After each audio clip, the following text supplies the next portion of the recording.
کودکان معصوم، زنان به بضاعت، مجاهدان با شهامت، سالخوردگان شهید می شود.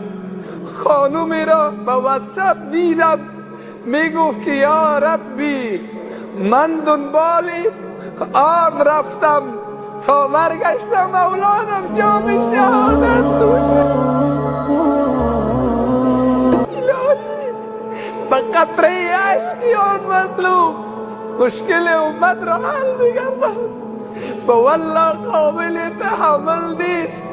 از مرز 40,000 عبور کرده است. بیگناهان شهید می شوند.